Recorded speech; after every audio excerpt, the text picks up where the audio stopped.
కల్పవృక్షము మరియు ధారణ చేసే విధి అన్న ఈ శీర్షికలో ఈరోజు ఈ 6వ భాగంలో 1992 డిసెంబర్ నెల 10వ తారీఖు 10th డిసెంబర్ 1992 అవ్యక్త మురళి తెలుసుకుందాము. ఈ మురళిలో బాబా పూర్వీకులం మరియు పూజ్యులం అనే స్మృతిలో ఉంటూ సర్వులకు అలౌకిక పాలన చేయండి. ఈ పాలన అన్న పదాన్ని ఏదైతే బాబా మురళిలో వాడతారో దాని గురించి ఈ మురళిలో చాలా విస్తారంగా చెప్పారు. పాలన ఏ రకంగా చేయాలి, సర్వాత్మల పాలన, అది కూడా పూర్వీకులం మరియు పూజ్యులం. సో ఈ రెండు రూపాలని బాబా స్మృతిలో ఉంచుకోమన్నారంటే గుర్తుపెట్టుకోమన్నారు.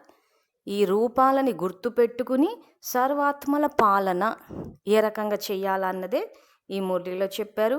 సో బాబా చెప్పేది ఆత్మజ్ఞానము. సో ఆత్మజ్ఞానం అర్థం కావాలంటే మన స్థితిని బాబా స్థితికి పెంచాలి. దానికి మనం చేయవలసిన సంకల్పము, నేను అవతరించిన శ్రేష్ఠ బ్రాహ్మణాత్మను, నేను ఆత్మను, శాంతి స్వరూపాన్ని, శివ పరమాత్మ నా తండ్రి, నేను ఈశ్వరీయ విద్యార్థిని, బాబా నాకు టీచర్, బాబా నాకు సద్గురువు, నేను మాస్టర్ సద్గురువును, బాబా నాకు జీవిత భాగస్వామి, నేను బాబాకి జీవిత భాగస్వామిని. ఈ రకంగా సంకల్పం ద్వారా సంబంధాన్ని జోడించి ఆ తర్వాత కర్తవ్యాన్ని నిర్వర్తించాలి. సో ఇప్పుడు ఈ మురళిలో బాబా ఏం చెప్తున్నారంటే, తన ఆత్మిక సంఘ సేవాదారులైన పిల్లలతో అవ్యక్త బాబ్దాదా మాట్లాడుతున్నారు. మనం 4వ భాగంలో ఏవైతే సాంఘిక దురాచారాల గురించి చెప్పుకున్నామో అందులో చివర్లో ఏం చెప్పామంటే, ఇలాంటి దురాచారాలని ఆ కాలంలో సంఘ సంస్కర్తలు వచ్చి వాటిని ఉద్యమాలు, అవగాహన ద్వారా ప్రజల్లో అవగాహన తీసుకువచ్చి ఆ తర్వాత ప్రభుత్వం వాటిని నిషేధించింది. ఇటు బ్రిటిష్ ప్రభుత్వం కానీ ఇటు భారత ప్రభుత్వం కానీ ఈ సామాజిక దురాచారాలన్నీ ఈ సంఘ సంస్కర్తలు వచ్చి, సో ఈ సంఘ సంస్కర్తలు వచ్చి ఆ రకంగా నిషేధించడానికి తమ వంతు కృషి చేశారంటే వాళ్ళకు వచ్చిన ఆ ప్రేరణ అన్నది శివబాబా నుంచే వస్తుంది. ఎందుకంటే అప్పటికే 36లోనే బాబా అవతరించారు కాబట్టి. సో ఇప్పుడు ఈ మురళిలో కూడా బాబా మనం ఆత్మిక సంఘ సేవాదారులై ఏ రకంగా సర్వాత్మల పాలన చేయాలన్నదే ఇందులో చెప్తున్నారు. సో బాబా ఏమంటున్నారంటే, ఈరోజు విశ్వ రచయిత బాబా తన శ్రేష్ఠ రచనను చూస్తున్నారు. అన్ని రచనల కంటే శ్రేష్ఠ రచన బ్రాహ్మణాత్మలైన మీరే. ఎందుకంటే మీరే విశ్వానికి పూర్వీకులు మరియు పూజ్యాత్మలు కూడా. ఈ కల్పవృక్షానికి పునాది అంటే వేర్లు బ్రాహ్మణాత్మలైన మీరే. ఈ వృక్షానికి మూల ఆధారం కాండం కూడా మీరే. అందువలన మీరు సర్వాత్మల కంటే పూర్వీకులు. సో ప్రతి మురళిలో బాబా మనకి విషయం గుర్తు చేస్తున్నారు. సో మన పైన ఎంత బాధ్యత ఉందా అన్నది కూడా గుర్తుపెట్టుకుని కర్మలు ఆచరించాలా అన్నారు. ఇప్పుడు సృష్టి చక్రంలో ఎవరైతే విశేష ధర్మపితలుగా పిలవబడుతున్నారో ఆ ధర్మాత్మలకు కూడా పూర్వీకులైన మీ ద్వారానే బాబా సందేశం లభిస్తుంది. దాని ఆధారంగానే సమయ ప్రమాణంగా ఆ ధర్మపితలు తమ ధర్మాత్మలకు సందేశం ఇవ్వడానికి నిమిత్తం అవుతారు. ఎలా అయితే బ్రహ్మబాబా గ్రేట్ గ్రాండ్ ఫాదర్, అదేవిధంగా బ్రహ్మతో పాటు బ్రాహ్మణాత్మలైన మీరందరూ కూడా సహయోగులు. అందువలన మీరు పూర్వీకులుగా పిలువబడతారు. పూర్వీకులకు ప్రత్యక్షంగా అయినా పరోక్షంగా అయినా సర్వాత్మలతో సంబంధం ఉంటుంది. ఎలా అయితే వృక్షం యొక్క కొమ్మలు రెమ్మలన్నిటికీ వేర్లతో లేదా కాండంతో తప్పక సంబంధం ఉంటుంది, అలాగే ఏ ధర్మం యొక్క చిన్న లేదా పెద్ద కొమ్మ రెమ్మ అయినా కానీ సంబంధం స్వతహాగానే ఉంటుంది. అంటే మీరు పూర్వీకులు అయ్యారు కదా అంటున్నారు. సో ఇక్కడ ఈ వాక్యాల్లో సృష్టి చక్రంలో ఎవరైతే విశేష ధర్మపితలుగా పిలువబడుతున్నారో ఆ ధర్మాత్మలకు కూడా పూర్వీకులైన మీ ద్వారానే బాబా సందేశం లభిస్తుంది. అంటే ఈ డ్రామాలో ఈ జీజస్ కానీ ఇబ్రహీం కానీ తర్వాత ప్రవక్త గౌతమ్ బుద్ధ వీళ్ళెవరైతే ధర్మపితలు ఆ ద్వాపర నుంచి ధర్మాన్ని స్థాపించడానికి వస్తారో వాళ్ళకి బాబా అవతరించారన్న సందేశం మన ద్వారానే వెళ్తుంది. వెళ్ళిన తర్వాత ధర్మాలు స్థాపిస్తారు. సో ఈరోజు ప్రపంచంలో చూస్తే చాలా పెద్ద విస్తారం అన్నది జరిగింది. మరి ధర్మపితలంతా ఎందుకు సత్యత్రేత యుగాల్లోకి రాలేదు అనంటే వాళ్ళు మన్మనాభవ అన్న మంత్రాన్నే తీసుకుంటారు, కానీ మధ్యాజీభవ అన్నది తీసుకోరు. అంటే తండ్రి పరిచయాన్ని తెలుసుకుంటారు, కానీ మధ్యాజీభవ అంటే ఆ నరుడి నుండి నారాయణుడు అవడానికి ఏదైతే బాబా పెట్టిన ఈ విధి ఉందో, ఈ చదువు, రాజయోగము, ఇది తెలుసుకోరు. సో అందుకే ఆ తండ్రి గురించి, ఆ తండ్రి చెప్పిన శాంతి, ప్రేమ అన్న దాని గురించే చెప్తారు తప్పితే ఈ కర్మేంద్రియాలను జయించడం ఎట్లాగా, ప్రకృతిని ఏ రకంగా జయించాలి అన్న విషయాన్ని చెప్పరు, రాజయోగాన్ని నేర్పరు, జ్ఞానాన్ని తెలియచేస్తారు. అందుకే బాబా కొన్ని మురళిలో ధర్మపితలు భక్తి మార్గం యొక్క గురువులలాగా ఉండొద్దు అంటారు. సో ఇక్కడ చేయాల్సింది ఏంటి? పాలన. సో ఎవరైతే పాలన చేస్తారో, పూర్వీకులము పూజ్యులము అన్న ఈ బాధ్యతతోటి వీళ్ళు సత్యయుగానికి వస్తారు, ఆ రాజకుటుంబీకుల్లో. సో ఇప్పుడు బ్రహ్మబాబాకి, ఆ తర్వాత ఈ ఇబ్రాహీం, జీసస్ క్రైస్ట్, గౌతమ్ బుద్ధ, ప్రవక్త, వీళ్ళ పురుషార్థానికి బ్రహ్మబాబా పురుషార్థానికి తేడా ఏంటంటే బ్రహ్మబాబా పాలన చేశారు. ఈ ధర్మపితలు వచ్చి ధర్మాన్ని బోధించారే తప్పితే పాలన చేయలేదు. అది తేడా పురుషార్థంలో. సో ఇప్పుడు కూడా మనము పూర్వీకులం పూజ్యులం అని చెప్పి పాలన చేస్తేనే ఆ బ్రహ్మబాబా సమాన పురుషార్థం అవుతుంది, రాజకుటుంబాల్లోకి వస్తాం. అలా పాలన చేయకుండా మనం కూడా ఇప్పుడు కూర్చుని ఈ ధర్మపితలు పీఠాధిపతుల్లాగా ఊరికే జ్ఞానం చెప్తూ పోతాము అని అంటే అటువంటి జన్మలే వస్తాయి. ఆ రాజకుటుంబాల్లో కంటే ఆ రాజ్య సన్మానము, పూజ్య సన్మానము, రెండు ప్రాప్తుల్ని పోగొట్టుకుంటాం. అందుకే బాబా మరీ మురళి అంతా పాలన అని చెప్పారు. సో అటువంటి పాలన మనం చేస్తున్నామంటేనే పురుషార్థం కరెక్ట్గా చేస్తున్నట్టు. లేదు అని అంటే ఈ ధర్మపితలు పీఠాధిపతుల మాదిరి శిష్యుల్ని తయారు చేసేసుకుంటున్నాం. ఇక్కడ బాబాకి శిష్యుల్ని తయారు చేయాలి, మనకి తయారు చేసుకోవద్దు. ప్రతి ఒక్కరికి సంబంధం శివబాబాతో జోడింప చేయాలి. మన స్టూడెంట్స్ అని చెప్పి మనకు చేసేసుకోవద్దు. అందుకే పాలన అని చెప్పి బాబా ఇంత విస్తారంగా చెప్పారు. ఇంకా తెలుసుకుందాము. అర్ధకల్పం రాజ్యాధికారి అయిన తర్వాత పూజ్యాత్మలుగా అవుతున్నారు. పూజ్యులుగా అవ్వటంలో కూడా మీ వంటి పూజ ఏ ధర్మాత్మలకు జరగదు. పూజ్యాత్మలైన మీ వంటి విధి పూర్వక పూజ ఏ ధర్మపితకి జరగదు. బాబా యొక్క కార్యంలో బ్రాహ్మణులైన మీరు సహయోగి అవుతున్నారు కనుకనే దేవీ దేవతల రూపంలో విధిపూర్వక పూజ జరుగుతుంది. మరే ఇత ధర్మపిత యొక్క సహయోగులకు, ధర్మపాలన చేసేవారికి అయినా కానీ విధిపూర్వక పూజ జరగదు, మహిమ మాత్రమే జరుగుతుంది. విగ్రహం తయారు చేస్తారు కానీ మీ వంటి పూజ్యులుగా అవ్వరు. మీకు మహిమ కూడా జరుగుతుంది మరియు పూజ కూడా జరుగుతుంది. బ్రాహ్మణాత్మలైన మిమ్మల్ని మహిమ చేసే విధి కూడా అందరికంటే అతీతంగా ఉంటుంది. దేవాత్మలైన మీ మహిమ చాలా సుందరంగా కీర్తన రూపంలో జరుగుతుంది, హారతి రూపంలో జరుగుతుంది. ఇలాంటి మహిమ ఇతరాత్మలెవరికీ ఉండదు. ఇలా ఎందుకు జరుగుతుంది? సో ఇక్కడ బాబా పూర్వీకులు మరియు పూజ్యాత్మలు అని చెప్పి ఈ స్మృతిలో ఉండి పాలన చేయాలని చెప్తున్నారో, అలా పాలన చేస్తే మనకి ఏంటి బెనిఫిట్ అంటే అక్కడ రాజ్య పదవులు వస్తాయి, ఇక్కడ పూజ కూడా విధిపూర్వకంగా జరుగుతుంది అంటాడు. సో ఇటువంటి పూజ ఏ ధర్మాత్మలకు జరగదు అంటాడు. సో మనము చూస్తున్న భక్తిలో జరుగుతున్న ఈ పూజల్లోగా ఇటు హిందూ గుళ్ళలో జరుగుతున్న పూజలకి, అటు క్రిస్టియన్స్, ఇస్లాము, బుద్ధుడు అక్కడ జరిగేదానికి తేడా చాలా వస్తుంది. సో ఇక్కడ ఏదైతే విధిపూర్వక పూజ, ఈ పద్ధతులు ఇవన్నీ మనకే జరుగుతాయని అంటున్నారో, దీనివల్ల మనకేంటి లాభము అని అంటే మన రాతి విగ్రహాలని ఆధారంగా తీసుకుని, అంటే మన రూపాన్ని, రాతి విగ్రహం అవ్వచ్చు, ఫోటో అవ్వచ్చు, సో మన విగ్రహాలని, మూర్తుల్ని ఆధారంగా తీసుకుని భక్తులు ఏదైతే అనుభవం చేసుకుంటారో అది మనం ఎక్కడైతే జన్మ తీసుకొని ఉంటామో వాళ్ళంతా ఎక్కడో చోట దేవతలు జన్మ తీసుకునే ఉంటారు. అది వాళ్ళ ఖాతాలోకి వచ్చి పడుతుంది. అది బెనిఫిట్ అక్కడ. అంటే ఇప్పుడు సంగమ యుగంలో బాబా మనల్ని ముందు పెట్టి బాబా చేస్తున్నారు, కానీ పుణ్యం మనకి జమ అవుతుంది. అదేవిధంగా ద్వాపర కలియుగాల్లో కూడా విగ్రహాలు మనవి ముందుంటాయి భక్తులు ఎదురుగా, కానీ వాళ్ళ కోరికలు తీర్చేది, శక్తి ఇచ్చేది, సాక్షాత్కారాలు చేయించేది శివబాబా. కానీ ఖాతా జమ అయ్యేది మాత్రం ఏ ఆత్మ అయితే ఆ శక్తి స్వరూపంగా పూజలు అందుకుంటుందో ఆ ఆత్మ ఎక్కడో జన్మ తీసుకుని ఉండుంటుంది. వాళ్ళ ఖాతాలో పడుతుంది. సో ఇది యాక్చువల్గా డ్రామా అంతా కళ్యాణకారి అని చెప్పడానికి కారణం. సో ఇక్కడ పూజల విషయానికి వచ్చేసరికి ఏమైపోయింది, అక్కడ క్రిస్టియను, ఇస్లాం ఇవన్నీ కూడా జరిగాయి, అంటే ప్రచారం జరిగింది, ఎంతోమంది ఫాలోవర్స్ ఉన్నారు.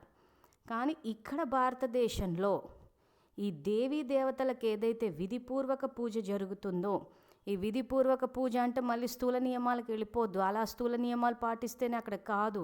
ఇక్కడ ఆత్మిక నియమాలు, ఎవరైతే జగన్మాతలు అవుతారో, ఎవరైతే తండ్రి సమానంగా సేవ చేస్తారో, ఇప్పుడు భక్తిలో చూసుకుంటే 33 కోట్లకి ఏం పూజలు జరగట్లేదు అక్కడ, అష్టాదశ శక్తి పీఠాలకి, ఆ తర్వాత ఆ నారాయణుడి యొక్క రూపాలకి వీళ్ళే ఎక్కువ ప్రసిద్ధి చెందారు. ఎందుకు వాళ్ళు ఆ రకంగా ప్రసిద్ధి చెందారన్నది మనం చాలా మురళిలో చెప్పుకున్నాము.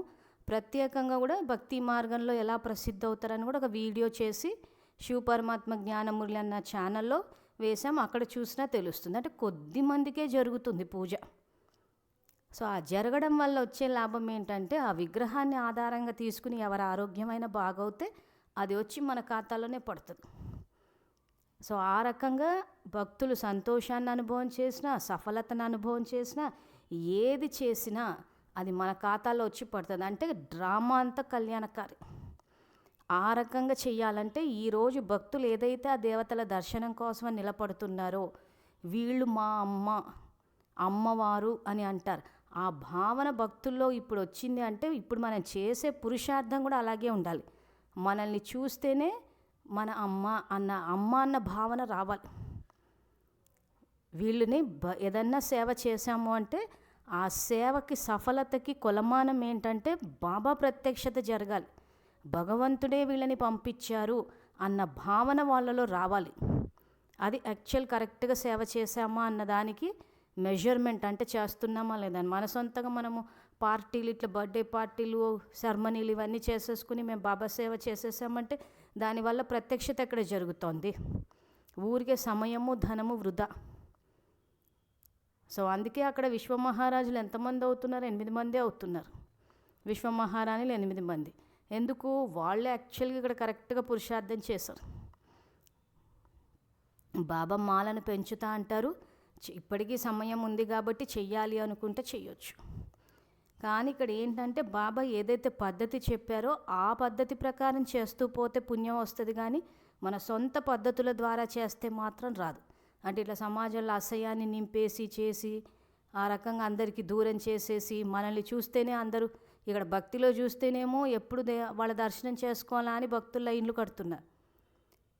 ఇక్కడ అలా మన కోసమని ఎవరైనా మనతోటి మాట్లాడాలి, చూడాలన్న భావన ఎవరికన్నా వస్తుందా? అమ్మో వాళ్ళ ఓం శాంతి అంట అని చెప్పేసి ముందే తిరస్కరించేస్తున్నారు. సో పిల్లలే తల్లిని తిరస్కరించేస్తున్నారంటే అసలు ఫస్ట్ ఆఫ్ ఆల్ మనం తల్లి పాత్రలోకే రాలేదు.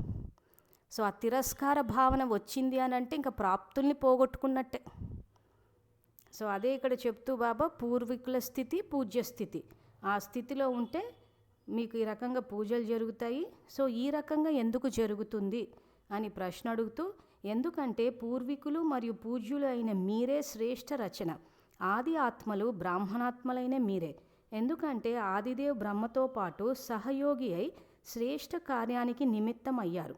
అనాది రూపంలో కూడా పరమాత్మకు అతి సమీపంగా ఉండేవారు. ఆత్మల చిత్రం చూపించినప్పుడు అందరికంటే సమీపాత్మలుగా ఎవరిని చూపిస్తారు? దానిలో మీరు ఉన్నారు.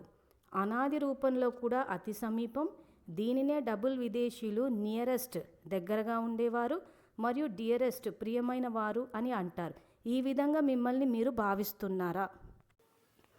ఇక్కడ అనాది రూపము అనంటే పరంధామంలో ఆత్మరూపంలో కూడా శివబాబాకి దగ్గరగా ఉంటాము. ఆ తర్వాత ఆది రూపంలో కూడా డబుల్ విదేశీయులు అంటే ఇక్కడ నియరెస్ట్ దగ్గరగా ప్రియంగా ఉంటారు. ఈ విధంగా మిమ్మల్ని మీరు భావిస్తున్నారా? సో ఇక్కడ ఆదిదేవు బ్రహ్మతో పాటు సహయోగి అయి శ్రేష్ఠ కార్యానికి నిమిత్తమయ్యారు అంటున్నాడు. ఇప్పుడు ఈ వాక్యాన్ని గమనిస్తే మనం 4వ భాగంలో ఏదైతే సాంఘిక దురాచారాల గురించి తెలుసుకున్నామో అవన్నీ ఇప్పుడు మనం పునాది వేస్తున్నాం. అలాంటి వాటికి మన ప్రవర్తన, మన ఆలోచన వీటితోటి.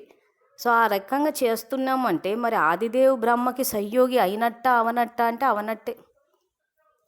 ఎందుకంటే అక్కడ బ్రహ్మబాబా విశ్వమహారాజు అవుతున్నాడు సత్యుగంలో. సో ఆ ప్రపంచంలో మరి అంత సమభావన ఉంటుంది. ఇప్పట్లాగా ఆధిపత్య పోరు, ఈ బానిసత్వపు భావజాలము, ఈ వరకట్న దురాచారము, వితంతు వివాహాలు, వ్యభిచారము ఇవి ఏవి ఉండవు. సో అటువంటి ప్రపంచాన్ని స్థాపన చేస్తున్నారు వాళ్ళు. కానీ ఇప్పుడు కొద్దిమంది ఆత్మలు ఈ రకంగా చేస్తున్నారు, వాళ్ళకు కొద్దిమంది సంయోగం ఇస్తున్నారు అని అంటే రాజ్య ప్రాప్తుల్ని, పూజ్య ప్రాప్తుల్ని రెండుటిని పోగొట్టుకున్నట్టే. అంటే అసలు బ్రహ్మబాబాని ఫాలో అయినట్టే కాదు, ఊరికే ఫోటో పెట్టేసుకున్నాం అంతే. ఆ ఫోటో పెట్టుకుని ఫోటోకి ఇంపార్టెన్స్ ఇచ్చామే తప్పితే అసలు ఆయన ఏం పురుషార్థం చేశారు, ఆయన సమానమైన పురుషార్థం చేస్తున్నామా, ఆయన సమీపంగా వస్తున్నామా అన్నది ఎక్కడా చెక్ చేసుకోవట్లేదు. అసలు బ్రహ్మబాబా ధైర్యంగా ఒక అడుగు ముందుకు వేశారని ఒక ధైర్యం అన్న దైవీ గుణాన్నే గనక తీసుకుని చెక్ చేస్తే మరి ఆయనకున్నంత ధైర్యం మనకుందా?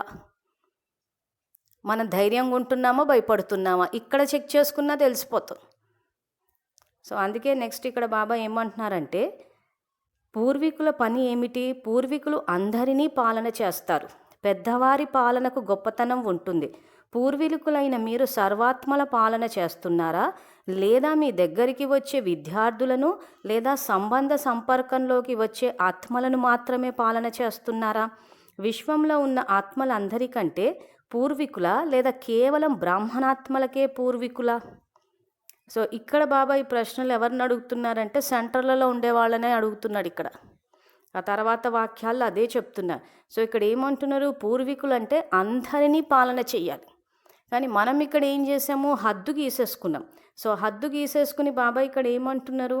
పూర్వీకులైన మీరు సర్వాత్మల పాలన చేస్తున్నారా, లేదా మీ దగ్గరికి వచ్చే విద్యార్థులను లేదా సంబంధ సంపర్కంలోకి వచ్చే ఆత్మలకు మాత్రమే పాలన చేస్తున్నారా అంటే ఎక్కువ మటుకు సెంటర్కి వచ్చే వాళ్ళకే.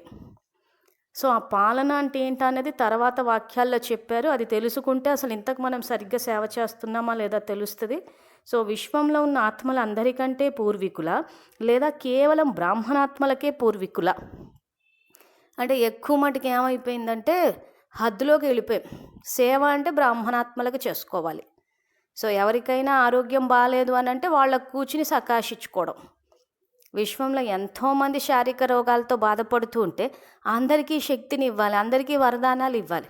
కానీ ఆ యోగ శక్తిని కూడా బ్రాహ్మణ పరివారానికే పరిమితం చేసాము. ధనసేవ, వాచాసేవ, మనసాసేవ అన్నీ చాలా సందర్భాల్లో బ్రాహ్మణ పరివారానికే పరిమితం చేసేసారు. సో ఆ తర్వాత బాబా ఏమంటున్నారంటే, వేర్లు మరియు కాండం మొత్తం వృక్షానికి సంబంధించి ఉంటాయి, లేదా కేవలం కాండం కాండానికే సంబంధించి ఉంటాయా? సో వేర్లు మరియు కాండము మొత్తం వృక్షానికి అంటే మొత్తం కొమ్మలు రెమ్మలతోటి సంబంధం ఉంటుంది. కానీ ఇక్కడ బ్రాహ్మణాత్మలకే సంబంధం ఉంది, మిగిలిన వాళ్ళతో సంబంధం లేదన్నట్టు ప్రవర్తిస్తున్నాము. అందుకే కేవలం కాండము కాండానికే సంబంధించి ఉంటాయా? కొమ్మలు రెమ్మలన్నిటికీ సంబంధం ఉంటుంది కదా. వేర్లు లేదా కాండం ద్వారా వృక్షంలో ఉన్న ఆకులన్నిటికీ నీరు అందుతుందా, లేక కేవలం కొన్ని కొమ్మలకు రెమ్మలకి అందుతుందా? అన్నింటికీ లభిస్తుంది కదా. చివరి ఆకుకు కూడా లభిస్తుంది. ఇంత బేహద్ నష ఉందా, లేదా బేహద్ నుండి హద్దులోకి వచ్చేస్తున్నారా? ఎంత సేవ చేయాలి? ప్రతి ఆకుకు నీరు ఇవ్వాలి అంటే సర్వాత్మల పాలన చేయాలి. సో ఇక్కడ అండర్లైన్ చేసుకునేటప్పుడు ఈ వాక్యాన్ని అండర్లైన్ చేసుకోండి. ఎంత సేవ చేయాలి? ప్రతి ఆకుకి నీరు ఇవ్వాలి అంటే సర్వాత్మల పాలన చేయాలి అన్న ఈ వాక్యాన్ని, తర్వాత దీనిపైన పూర్వీకుల పని ఏమిటి? పూర్వీకులు అందరినీ పాలన చేస్తారు. ఇక్కడి నుంచి లేదా కేవలం బ్రాహ్మణాత్మలకే పూర్వీకులు అన్న వరకు అండర్లైన్ చేసుకోండి ఒక్కసారి. దీన్ని ప్రాక్టికల్ లైఫ్లోకి తీసుకురావాల్సి ఉంది. ఈ వాక్యాలు అండర్లైన్ చేసుకున్న తర్వాత కూడా వేరే వాక్యాలు చదువుతాను తర్వాత అప్పుడు మనకి ఇంకా బాగా అర్థమవుతుంది ఏం చేయాలి, ఎక్కడ తప్పు చేస్తున్నామా అన్నది కూడా తెలుసుకుంటే సరిదిద్దుకోవడం ఈజీ అయిపోతుంది. ఏ ధర్మాత్మలను కలుసుకుంటున్నా చూస్తున్నా మా పూర్వీకులు వీరు అని అనుభవం అవుతుందా? ఈ ఆత్మలందరూ గ్రేట్ గ్రేట్ గ్రాండ్ ఫాదర్ యొక్క వంశావళి అని అనుభవం అవుతుందా? బ్రాహ్మణాత్మలైన మనం కూడా master great great grand father అంటే పూర్వీకులం, వీళ్ళందరూ మనవాళ్లే, ఈ విధంగా అనుభవం అవుతుందా? ఇది పేజ్ నెంబర్ 385లో ఈ వీళ్ళందరూ మనవాళ్ళే అన్నది ఇక్కడి నుంచి మొత్తం పారాగ్రాఫ్ అండర్లైన్ చేయండి. ఎందుకంటే ఇక్కడే మన పురుషార్థంలో లోపం కనిపిస్తూ ఉంటుంది. సో ఇక్కడ వీళ్ళందరూ మనవాళ్లే ఈ విధంగా అనుభవం అవుతుందా అంటే చాలా సందర్భాల్లో అలా ఉండనే ఉండదు. మనం 28 నవంబర్ 1969 మురళి కూడా ఒక దాంట్లో చెప్పాడు బాబా, అందరూ బ్రహ్మవంశీయులే, అందరూ ఆత్మిక సోదరులే అని. కానీ మనం హద్దులోకి వెళ్ళిపోయాం. సో వీళ్ళంతా భక్తులు, అజ్ఞానులు, అంటరాని వాళ్ళు, బాబా పిల్లలు కాదు. మేము సపరేటు, వాళ్ళు సపరేటు. సో ఏ ధర్మానికి పునాది వేశాం ఈ రకంగా? సో వంట దగ్గర నుంచి సపరేట్ అయిపోయి సంబంధాలు కట్ చేసుకున్నామంటే సన్యాసాశ్రమ ధర్మానికి పునాది వేశాం. సో అది సృష్టి మొదలైన 3500 సంవత్సరాల తర్వాత వస్తుంది. సో ఇప్పుడు ఆ రకంగా చేసే ఆత్మలు 3500 సంవత్సరాల తర్వాత ఆ ధర్మం స్థాపించబడినప్పుడు అందులోకి వెళ్ళి కొన్ని జన్మలు తీసుకుంటారు. సో అంతకన్నా ముందు ఏమవుతుంది, ఈ క్రైస్తవము, ఇస్లాము, బౌద్ధం, ఈ మతాలు ఏవైతే ఉన్నాయో వీటిల్లో ఉంటారు. ఎందుకంటే ఇక్కడ పురుషార్థమే తప్పుగా చేస్తున్నారు. సో బాబా చెప్పే శ్రీమతానికి అనుసారంగా అందరి పాలన చెయ్యకుండా హద్దు యొక్క పాలన చేస్తున్నారు. సో హద్దు యొక్క ఇది అసలు హద్దు యొక్క పాలన అనడానికి కూడా లేదు. ఇప్పుడు ఉదాహరణకి తర్వాత వాక్యాలు చూసుకుంటే, వీళ్ళందరూ మనవాళ్లే ఈ విధంగా అనుభవం అవుతుందా, లేదా కేవలం బ్రాహ్మణాత్మలే మనవారా? ఎప్పుడైతే సోదరులు అంటున్నారు అంటే పూర్వీకులైన మీరు, పెద్ద అన్నయ్యలు అంటే తండ్రి సమానం. ఈ స్మృతిని ప్రత్యక్ష జీవితంలో అనుభవం చేసుకోవాలి మరియు చేయించాలి. పూర్వీకులైన మీ పాలన స్వరూపం ఏమిటి? లౌకికంలో కూడా పాలనకు ఆధారం ఏమి ఉంటుంది? పాలన చేయటం అంటే ఎవరినైనా శక్తిశాలిగా చేయటం. ఏదో ఒక విధితో, సాధనతో పాలన చేసి శక్తిశాలిగా చేస్తారు. భోజనం ద్వారా లేదా చదువు ద్వారా తయారు చేస్తారు. కానీ పాలనకు ప్రత్యక్ష రూపంగా ఆత్మ మరియు శరీరంలో శక్తి వస్తుంది. కనుక పాలన యొక్క ప్రత్యక్ష స్వరూపం శక్తిశాలిగా తయారు చేయటం. సో ఇప్పుడు మన పురుషార్థాన్ని చెక్ చేసుకుందాం. ఇక్కడ బాబా పాలన చేయడం అన్న పదానికి అర్థం చెప్తున్నాడు. సో పూర్వీకులము, పూజ్యులమన్న స్వరూపంలో ఉండి పాలన చెయ్యడము అనంటే భోజనం ద్వారా లేదా చదువు ద్వారా ఆత్మని మరియు శరీరాన్ని శక్తిశాలిగా చెయ్యాలి అంటున్నాడు. తో స్థూల భోజనం అన్నది శరీరాన్ని శక్తిశాలిగా చేస్తే, జ్ఞాన భోజనం అన్నది ఆత్మని శక్తిశాలిగా చేస్తారు. సో ఇలాంటి వాక్యాలు బాబా చెప్పినప్పుడు ఇందులో ఏం చేస్తారంటే సగం సగం వాక్యాలు తీసుకుని బాబానే చెప్పారు భోజనం పెట్టి శక్తిశాలిగా చేయమన్నారంటే, భోజనం స్థూల భోజనం ద్వారా ఏది శక్తిశాలిగా అవుతుంది? శరీరానికి శక్తి వస్తుంది. అందుకే ఇక్కడ ఏమంటున్నారు, పాలనకు ప్రత్యక్ష రూపంగా ఆత్మ మరియు శరీరంలో శక్తి వస్తుంది. సో ఇక్కడ ఇంకోటి ఏమంటున్నారు, ఇందాక ఏం అండర్లైన్ చేసుకున్నాము, ప్రతి ఆకుకి నీరు ఇవ్వాలి అంటే సర్వాత్మల పాలన చేయాలి. సో ఇక్కడ మనసా సేవ కానీ, వాచ కానీ, కర్మన కానీ ఇలాంటి ఒక్కొక్కటి తీసుకుని చూస్తే, ఒక ధనసేవనే ఉదాహరణగా తీసుకుంటే, ఎక్కడెక్కడైతే మనకు దాని అవసరం ఉంది అనిపిస్తే అక్కడ చెయ్యాలి. కానీ మనకు పాఠాలు ఏం చెప్పారు అని అంటే, సేవ అంటే బ్రాహ్మణ పరివారంలోనే చెయ్యాలి. బయట చేస్తే వాళ్ళు సిగరెట్ తాగేస్తాడు, మందు తాగేస్తాడు, దురుపయోగం అయిపోతుందంట. కరెక్టే. ఇప్పుడు మనం ఇచ్చే డబ్బుతోటి అవతలవాడు దురుపయోగం చేస్తే మనకి పాపం వస్తుంది. మరి మన అష్టశక్తులు ఏమైనట్టు? బాబా మనకి అష్టశక్తులు, పరిశీలనా శక్తి, నిర్ణయ శక్తి దేనికి ఇచ్చాడు? ఈరోజు మనం ఏదైనా సేవ చేసేటప్పుడు ఏ సంకల్పం చెయ్యాలి, ఎవరికి సహాయం చెయ్యాలి అని ఈ బుద్ధిని వాడుకోవాలి కదా. ఈరోజు మనం వాళ్ళకి ఇస్తే సిగరెట్, మందు తాగితే సరే దురుపయోగం అవుతుంది. ఇవి కాకుండా కూడా వేరే ఎన్నో, ఎవరికైనా ఆకలిగా ఉందనుకోండి, భక్తిలోనే చెప్పారు మానవ సేవే మాధవ సేవ అని చెప్పి. సో ఈరోజు ఆకలితో ఉన్నవాడికి అన్నం పెడితే బ్రాహ్మణ పరివారం కాదు భక్తులు అనుకోండి, పుణ్యం వస్తుందా రాదా అంటే ఖచ్చితంగా వస్తుంది. ఎలా వస్తుంది? ఇక్కడ ఈ మురళిలో చెప్తున్నాడు, సర్వాత్మల పాలన చేయాలి. వీళ్ళందరూ మనవాళ్లే ఈ విధంగా అనుభవం అవుతుందా, లేదా కేవలం బ్రాహ్మణాత్మలే మనవారా? సో అందరూ మనవాళ్లే అంటున్నాడు. సర్వాత్మలకు పాలన ఇవ్వాలి అంటున్నాడు. అది చదువు ద్వారా లేదా భోజనం ద్వారా. సో ఇక్కడ ఈ ధనసేవ విషయానికి వచ్చేసరికి డబ్బు బయటికి పోకుండా, మరి ఇక్కడ వాళ్ళకి ఇస్తే వాళ్ళు దురుపయోగం చేస్తారు అంటే మరి లోపలిస్తే సదుపయోగం అవుతుందా? ఈరోజు బర్త్డే పార్టీలని, చనిపోతే సెర్మనీలని చెప్పి, తర్వాత బతికున్నోళ్ళకి పిండ ప్రదానాలని ఇవన్నీ చేస్తుంటే ఎక్కడైనా బాబా ప్రత్యక్షత జరుగుతోందా? పోనీ ఏమైనా సంతుష్టత అనుభవం అవుతోందా? మరి అలాంటప్పుడు దానికి పుణ్యం ఎట్లా ఇస్తాడు బాబా? మురళీలన్నీ కర్మ ఫిలాసఫీయే చెప్తున్నాడు ఆయన. సో ఈరోజు మనం వండుకు తింటే అది సేవ ఎలా అవుతుంది? దానికి బాబా పుణ్యం ఎందుకు ఇస్తారు? ఇప్పుడు ఎవరైనా శరీరం వదిలితే పెట్టే ఇవేవైతే బ్రహ్మభోజనాలు ఉన్నాయో వాటి గురించి బాబా స్పష్టంగా చెప్పారు. శరీరానికి విలువ లేదు. ఆ శరీరానికి విలువ లేనప్పుడు దాని ఆధారంగా మీరు ఏదైతే సమయాన్ని ధనాన్ని వేస్తారో అది వృధా అన్నాడంటే అక్కడ పుణ్యం ఇవ్వనని స్పష్టంగా చెప్పేశాడు. అవన్నీ ఫోటోలు తీసి వీడియోలు కూడా తీసి పెట్టాం. కానీ విద్యార్థులు ఏమంటున్నారంటే మౌంట్ అబూలో చేస్తున్నారు, సెంటర్లలో చేస్తున్నారంటే ఎవరికైనా పాపపుణ్యాలన్నీ బాబా చట్టాల ప్రకారమే వస్తుంది తప్పితే మౌంట్ అబూ సెంటర్లో పెట్టే నియమాల వల్ల రాదు. ఈరోజు బాబా ఇది చట్టము, ఈ రకంగా చేస్తే మీకు పుణ్యం వస్తుంది అని అంటే దాని ఆధారంగానే వస్తుంది. దానికి విరుద్ధంగా ఇంకా మనం ఎన్ని చేసుకున్నా కానీ బాబా స్వీకరించకపోతే రాదు ఇంకా. సో కాబట్టి ఇవన్నీ పుస్తకాలు చదువుకుని తెలుసుకోవాలి. పరులందరూ చేస్తున్నారని చెప్పి అది కరెక్ట్ అనుకోవడానికి లేదు. ఈరోజు ధనాన్ని తీసుకెళ్ళి బర్త్డే పార్టీస్లో వేసుకుంటున్నామంటే దానివల్ల ఎవరికి శక్తి వచ్చింది? ఇప్పుడు కల్పవృక్ష జ్ఞానాన్ని ఆధారంగా తీసుకుంటే విశ్వంలోని ఆత్మలకి శక్తి వెళ్ళిందా? ఉదాహరణకు ఒక సెంట్రల్లో ఒక బర్త్డే పార్టీ చేసుకున్నారు అనుకుందాం. సెంటర్కి బర్త్డే పార్టీ చేశారు, ఒక కిరీటం పెట్టారు, వడ్డానం పెట్టారు, ఆ తర్వాత కేకులు కట్ చేసుకుని తిన్నారే అనుకోండి. కల్పవృక్షంలో ప్రతి ఆకుకి ఏమైనా శక్తి వెళ్ళిందా? ఇక్కడ ఆకులు అంటే సర్వాత్మలు.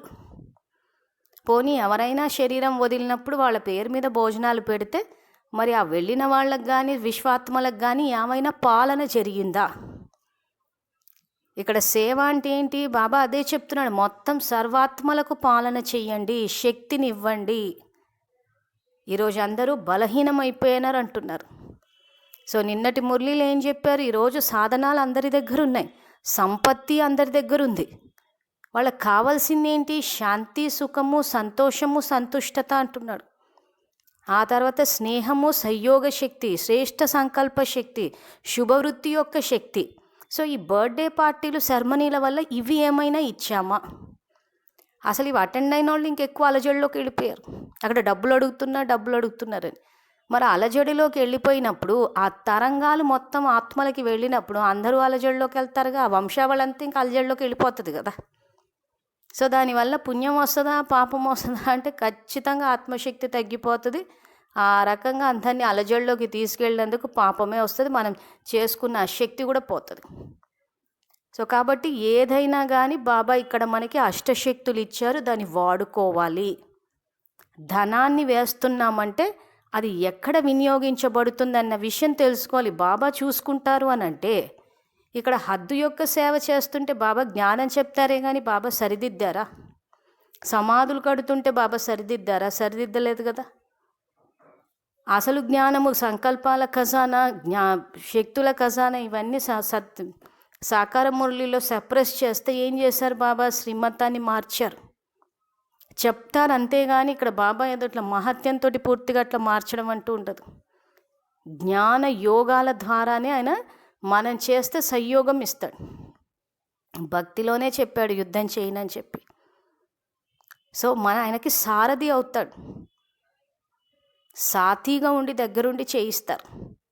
అంతేగాని మనం బండారాలు వేస్తే బాబా చూసేసుకుంటాడు, సమస్యలు వస్తే బాబా చూసేసుకుంటాడు అని అంటే చూసుకుంటారు. కానీ ఇక్కడ పాఠం ఏం చెప్తున్నారు? మీరే సంఘ సేవకులు అవ్వాలి అంటున్నాడు. రాబోయే వాక్యాలు అదే అంటున్నారు, మీరు ఆత్మిక సంఘ సేవకులు కదా అంటే సంఘ సంస్కర్తలు, సంఘ సేవకులు మనమై మనం చెయ్యాలి. సో ప్రేరణ, శక్తి, జ్ఞానం ఎక్కడి నుంచి వస్తుంది? బాబా నుంచి వస్తుంది. సో ఇప్పుడు ఏదైతే ఈ సమాజంలో సంఘ సంస్కర్తలు పుట్టారో జ్ఞానపరంగా చూస్తే వీళ్ళంతా ఖచ్చితంగా బాబా పిల్లలు అయి ఉంటారు. లేకపోతే ఇంత సమాజాన్ని మార్చి ఇన్ని దురాచారాలను నిషేధించాలంటే అది మామూలు విషయం కాదు. ఖచ్చితంగా ఆయన శక్తి అవసరం అవుతుంది. సో ఇప్పుడు మళ్ళీ డ్రామాలో రికార్డ్ అయ్యేటప్పుడు ఇప్పుడు మళ్ళీ ఆత్మిక సంఘ సేవకులై అందరికీ సేవ చేయండి అంటున్నాడు.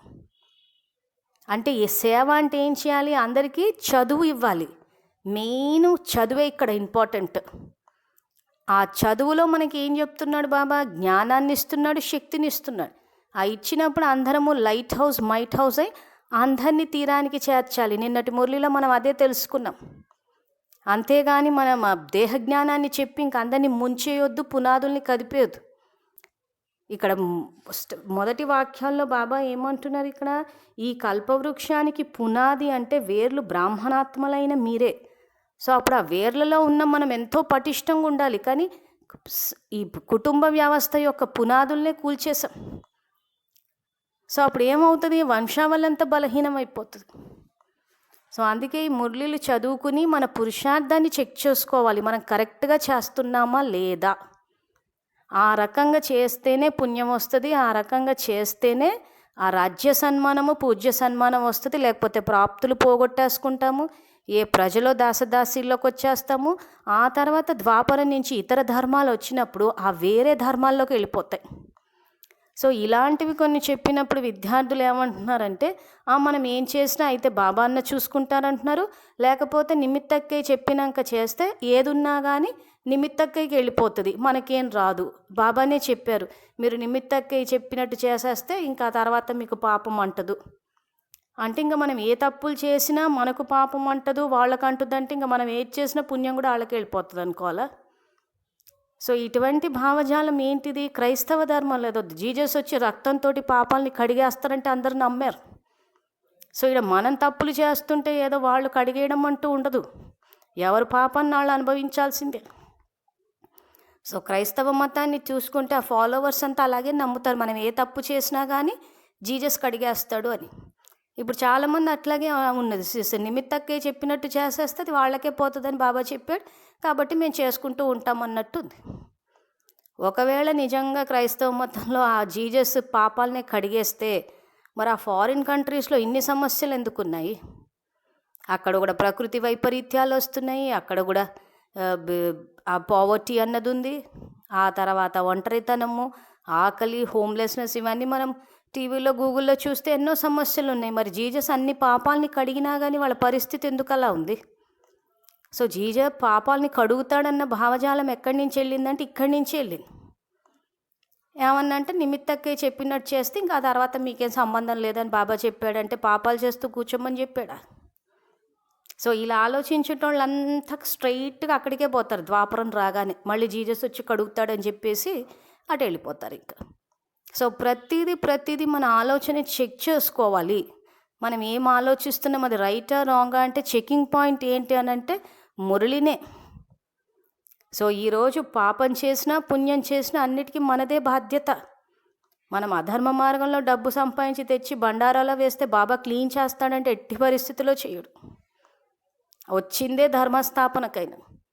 సో ఖచ్చితంగా భూమి బద్దలైన ధర్మ మార్గంలో వెళ్ళాల్సిందే. మనం ఇష్టం వచ్చి చేస్తే బాబా సరేలే అని చెప్పి చేస్తే ఆ టైంకి ఎట్లాగూ డ్రామా ఎండింగ్లో పాపం తీస్తాడు, కానీ సంస్కారాలు ఏం రికార్డ్ అవుతున్నాయి?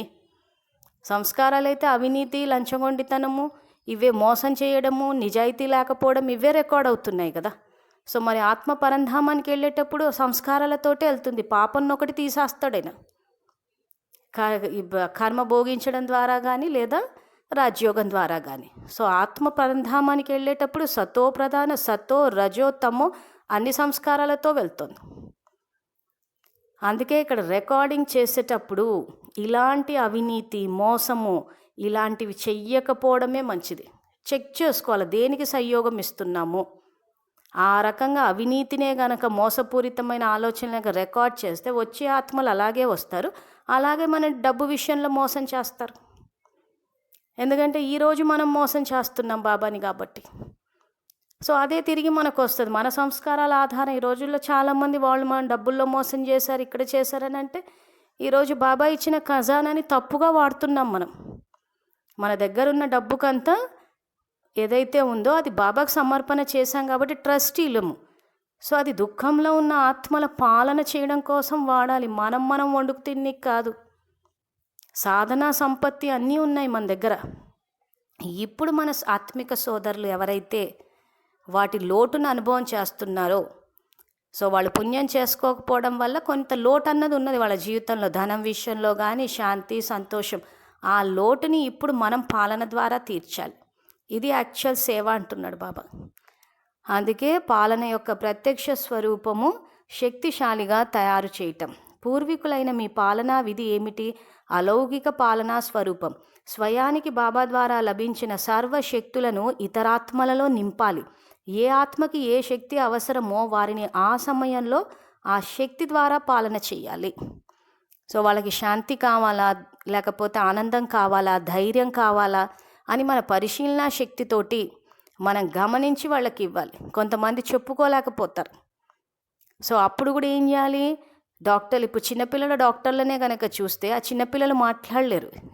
సో వాళ్ళకి ఒంట్లో బాగాలేకపోతే ఏడుస్తుంటే డాక్టర్ దగ్గర తీసుకుపోతే డాక్టరే టెస్ట్ చేసి కనిపెడతాడు వాళ్ళకి ఏం రోగం ఉందా అని చెప్పేసి. సో ఆ రకంగా మన పరిశీలన శక్తిని మాస్టర్ ఆత్మిక సర్జన్లై మన పరిశీలన శక్తితోటి ఎవరికి ఏది అవసరమో కనిపెట్టి వాళ్ళలో ఆ శక్తుల్ని నింపాలి అంటాడు. తో శక్తిని ఏ రకంగా నింపుతామో, సో వాళ్ళలో గనక అంటే మనం ఇప్పుడు ఏవైతే ఆ గ్రూప్లో వేస్తున్నామో ఆ రకంగా ఇంటి వాయుమండలాన్ని తయారు చేస్తాము, వాళ్ళ పట్ల శుభకామన పెడతాము, ఆ తర్వాత వరదానాలు ఇచ్చి దాని ద్వారా ఆత్మలో శక్తిని పెంచుతాం.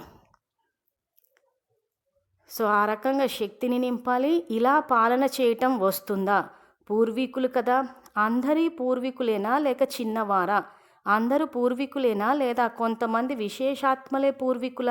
పూర్వీకులకు పాలన చేయటం వస్తుంది కదా, కేవలం సెంటర్నే పాలన చేస్తున్నారా లేదా మొత్తం విశ్వంలోని ఆత్మలను పాలన చేస్తున్నారా? ఎక్కువ మటుకైతే హద్దు. ఇందాక ఏవైతే మనం చెప్పుకున్నామో ఇంచుమించు ఆ రకంగా ఒకవేళ సందేశం ఇచ్చినా కానీ ఆ సందేశం ఇవ్వడం వరకే ఉంది. ఆ తర్వాత మళ్ళీ ఏదైతే ఇంకా చదువు చెప్పి శక్తిశాలిగా చెయ్యాలో ఆ చదువు విషయానికి వచ్చేసరికి ఎక్కువ మటుకు దేహ నియమాలు చెప్పేసి ఆ బలహీనం చేసేసి చాలా మటుకు ఆత్మల్లో ఆ భయం అన్నది నిండుకుపోయింది. కొన్ని సందర్భాల్లో అయితే మానసిక రోగులుగా తయారైపోయారు. అసలు ఇక్కడ యూనివర్సిటీ కమ్ హాస్పిటల్ అంటాడు. ఈ హాస్పిటల్కి వచ్చాక అందరు శక్తిశాలిగా అవ్వాలి, కానీ చాలా సందర్భాల్లో భయపడిపోతూ ఉంటారు. కొంతమంది మాకేమో మాటలు వినిపిస్తున్నాయని కూడా అంటారు.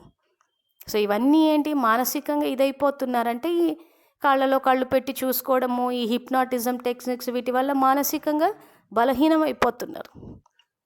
సో ఇవన్నీ మనం అష్టశక్తులు మన పరిశీలన శక్తిని వాడి బాబా సాంగత్యంలో ఉంటే ఇలాంటి వాటన్నిటి నుంచి దూరంగా ఉండొచ్చు. ఈరోజు మన జీవితంలో సమస్యలు వస్తున్నాయంటే మనం చేసుకున్న కర్మ ఫలితం. సో కర్మ ఫలితం యొక్క ప్రభావము ఒకవైపు, ఇంకొక వైపు బాబా. ఈ కర్మ ఫలితం అన్నది ఎంతో ఫోర్స్ తోటి వస్తుంది. ఆ ఫోర్స్ తోటి వచ్చేటప్పుడు మనం పడిపోకుండా నిలదొక్కుకోవాలి అంటే మనకంటూ ఒక ఆధారం కావాలి. ఆ ఆధారమే శివబాబా. ఈరోజు కర్మ ఫలితం వచ్చినప్పుడు ఆధారమైన శివబాబాని గట్టిగా పట్టుకున్నప్పుడు ఆ కర్మ ఫలితం అన్నది శూలం లాంటిది, ముళ్ళులాగా వెళ్ళిపోతుంది. అంటే ఏంటి, శివబాబా స్మృతిలో ఉండాలి, శివబాబా జ్ఞానాన్ని తీసుకుని దాన్ని ధారణ చెయ్యాలి. అలా కాకుండా ఆ కర్మ ఫలితం వచ్చేస్తే అన్నిటికీ సర్వరోగ నివారణ అని చెప్పేసి నేను బాబాకి భోగు పెట్టేస్తాను అని అంటే ఇక్కడ బాబా ఏం ఆకలితో లేడు కదా, దుఃఖంతో లేడు కదా. సో ఆయన అవతరించింది ఎందుకు? ఈరోజు మనం చేసుకున్న కర్మ ఫలితం వచ్చి మనం దుఃఖంతో బలహీనం అయిపోతాం కాబట్టి ఆ బలహీన పరిస్థితుల్లో మనకంటూ ఒక శక్తిశాలి తోడవసరం, ఒక ఆధారం అవసరం. అటువంటి టైంలో బాబాని పట్టుకుంటామా లేకపోతే ఉల్టే బాబాకి భోగులు పెట్టుకుంటూ కూర్చుంటామా? సో బాబాని పట్టుకోవడం అంటే ఏంటి? అటువంటి పరిస్థితి వచ్చినప్పుడు బాబా నాకు తోడుగా ఉన్నారు అని చెప్పి బాబా ఛత్రఛాయలో నేను బాబా సాంగత్యంలో ఉన్నానని ఆ సంకల్పాలు చేసి బాబా నాకు వరదానాలు ఇచ్చారని ఆ వరదానాలను గుర్తుపెట్టుకుని మురళిలో మహావాక్యాలని మనన చింతన చేసి ఆత్మని శక్తిశాలిగా చేసి ఆ తర్వాత సేవ చేస్తూ వెళ్ళాలి. బుద్ధిని బిజీగా పెట్టుకోండి అంటాడు. సో ఇక్కడ ఆధారమైన బాబాని కాకుండా మనమే ఉల్టా వాళ్ళకు భోగులు పెట్టామా, బండారాలు వేసామా, పార్టీలు అటెండ్ అయ్యాము, ఇవన్నీ చేస్తుంటే ఇంక తర్వాత తప్పులు జరుగుతుంటే ఆ తప్పులకు సహయోగం ఇచ్చుకుంటూ పోతూ ఉంటే ఇంకా ఎప్పుడు మనము పూర్వీకులమై సేవ చేస్తాం? పాలన, అది కూడా బాబా చెప్పేది. సో అందుకే ఇక్కడ కేవలం సెంటర్నే పాలన చేస్తున్నారా లేదా మొత్తం విశ్వంలోని ఆత్మలని పాలన చేస్తున్నారా? తో చాలా సందర్భాల్లో ఏమైపోయింది, బాబా సేవ అని చెప్పేసి పొద్దంతా కూర్చుని సెంటర్లలో ఏం చేస్తున్నారో అందరికీ తెలుసు. అంటే ఒక రకంగా ఏం చేశారు, సోమరితనాన్ని పెంచి పోషించారు. ఒక ఆత్మలో సోమరితనాన్ని పెంచి పోషించాము అంటే అది సేవ ఎట్లయితుంది? సో బాబా సేవ అని చెప్పి గిన్నెలు తోమేసి బట్టలు ఉతికేసి పెట్టేసి స్వీట్ షాపులాగా కిలోలు కిలోలు వండుకు తింటే సర్వాత్మలకు పూర్వీకులుగా ఏం పాలన చేసినట్టు? ప్రతి ఆకుకి శక్తి ఇవ్వమంటే కల్పవృక్షం జడజడీభూతం అయిపోయింది. ఈరోజు మనం కిలోల కొద్దీ స్వీటు హాటు వండుకు తింటే దానివల్ల విశ్వంలోని ఆత్మలకి శక్తి ఏ రకంగా వస్తుంది? జగన్మాతలుగా మనం ఏ రకంగా పాలనిస్తున్నాము? ఆత్మిక సోదరులు ఇక్కడ పెద్ద అన్నయ్యలుగా తండ్రి సమానంగా వాళ్ళ పాలన చెయ్యాలి, వాళ్ళకి భోజనం లేదా చదువు ద్వారా చెయ్యాలి అంటున్నాం. సో మరి ఇవన్నీ ఎక్కడ చేస్తున్నాం మనము? సో ఈ మురళి చదువుకుని మీరు గనక మీ పురుషార్థాన్ని సరిదిద్దుకుంటే పదం కోటాను కోట్లకు అధిపతులు అవుతారు. సో రాజ్య సన్మానం, పూజ్య సన్మానం రెండూ వస్తాయి. లేకపోతే సమయము, సంకల్పాలు, ధనము ఇవన్నీ వృధా అయిపోతున్నాయి. ఈరోజు బర్త్డే పార్టీస్, సెర్మనీలు ఇవన్నీ జరుగుతుంటే మేము అలా రమ్మని వెళ్ళొచ్చాము అంటే ఇక్కడ ఏం పోగొట్టుకుంటున్నాం? సంగమంలో సమయాన్ని పోగొట్టుకుంటున్నాం. ముఖ్యంగా జరుగుతుంది అదే. ఊరికి అలా వెళ్ళొచ్చామండి సరదాగా అంటే అసలు సబ్జెక్టు చూస్తే ఎంత ఉంది, అసలు రోజు ఇంత చదువుతున్న మాకే ఇంకా ఎన్నో పాయింట్లు ఇంకా తెలుసుకోవాల్సినవి ఉన్నాయని అనిపిస్తుంటే ఈ సంగమంలో ఇలా సమయం వృధా చేసేసుకుంటూ వెళ్ళిపోతే ఎప్పుడు చదువుకుంటామో, ఎప్పుడు ఎగ్జాములు పాస్ అవుతాం? సో రోజులు అలా కూర్చుని సేవ అని చెప్పేసి ఊడ్చేసి తుడిచేసి స్వీటు హాటు చేసేసుకుని కూర్చుంటే రోజులు అంటే సమయం వేస్ట్ అయిపోతుంది. సో సంగమయుగం అన్న సమయాన్నే పోగొట్టుకుంటే ఇంకా ప్రాప్తులు ఎట్లా వస్తాయి? ఉన్నట్టుండి బాబా అకస్మాత్తు అంటాడు మురళీలో, అకస్మాత్తుగా డ్రామాని క్లోజ్ చేస్తాడు. ఇంకా అప్పుడు కూర్చుని ఏం చదువుకుంటాము? అప్పుడు కూర్చుని ఏమి ప్రాప్తుల్ని సంపాదించుకుంటాం? సో కాబట్టి విద్యార్థులు ముఖ్యంగా సమయానికి విలువ ఇవ్వండి. ఇక్కడ ఈ సమయంలోనే చదువుకోవాలి. ఇప్పుడు చదువుకోకపోతే అదే సంస్కారం రికార్డ్ అవుతుంది. సో మనము కల్పనలో చదువు పట్ల ఎక్కడ శ్రద్ధ చూపించము, ఆ వచ్చే కుటుంబ సభ్యులు కూడా అలాగే ఉంటారు. అంత చదువు లేని అజ్ఞానులు ఎవరైతే చెప్తే అది వినడము, ఇటు పరిగెట్టడము అటు పరిగెట్టడము, ఏ ధర్మం వస్తే ఆ ధర్మంలోకి పరిగెట్టి వెళ్ళిపోవడము, మళ్ళీ ఎక్కడో ఆర్తనాదాలు చేయడము, మళ్ళీ ఆయన పట్ల భావన ఉందని మళ్ళీ తెచ్చి విద్యాలయంలో అడ్మిషన్ ఇచ్చి మళ్ళీ పాఠాలు చెప్పి కనీసం ఈ యుగంలోనన్నా సరిదిద్దుకోండి, ఈ యుగంలోనన్నా చదువుకోండి, కనీసం ఇప్పుడన్నా పాస్ అయ్యి మంచి జన్మలు తీసుకొని అని మళ్ళీ ఒకసారి వచ్చి మళ్ళీ ఇప్పుడు వచ్చి చెప్తున్నాడు ఆయన. ఇప్పుడు కూడా సమయాన్నంతా మనం ఈ రకంగా వృధా చేసేసుకుంటూ పోతే నష్టపోయేది ఎవరు? సో అందుకే ఇక్కడ బాబా ఇంకేమంటున్నారంటే కేవలం కుటుంబాన్నే పాలన చేస్తున్నారా లేదా విశ్వాన్ని పాలన చేస్తున్నారా? సో సెంటర్లో ఉండే వాళ్ళని ప్రశ్నిస్తున్నాడు, గృహస్థులో ఉండే వాళ్ళని కూడా ప్రశ్నిస్తున్నాడు. సో గృహస్థులు ఉండేవాళ్ళు కూడా కేవలం కుటుంబాన్నే పాలన చేస్తున్నారా లేదా విశ్వాన్ని పాలన చేస్తున్నారా? వర్తమాన సమయంలో పూర్వీకులైన మీ పాలనయే అందరికీ అవసరము. తర్వాత ఏమేమి జరుగుతుందో ఆ వార్తలైతే అందరూ చాలా ఆసక్తిగా వింటున్నారు.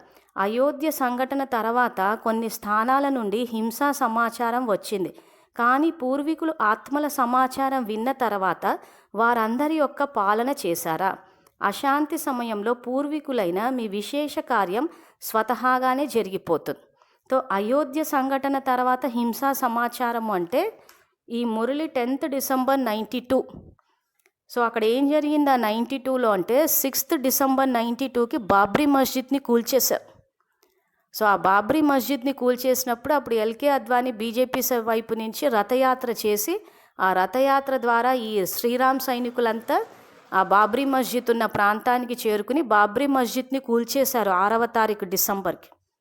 ఆ తర్వాత దేశమంతా చాలా చోట్ల హింస అన్నది వ్యాపించింది. సో 10వ తారీఖు బాబా అవతరించి చెప్పినప్పుడు ఈ అయోధ్య సంఘటన తర్వాత కొన్ని స్థానాల నుంచి హింస సమాచారం వచ్చింది. కాబట్టి ఏం చెప్తున్నారు?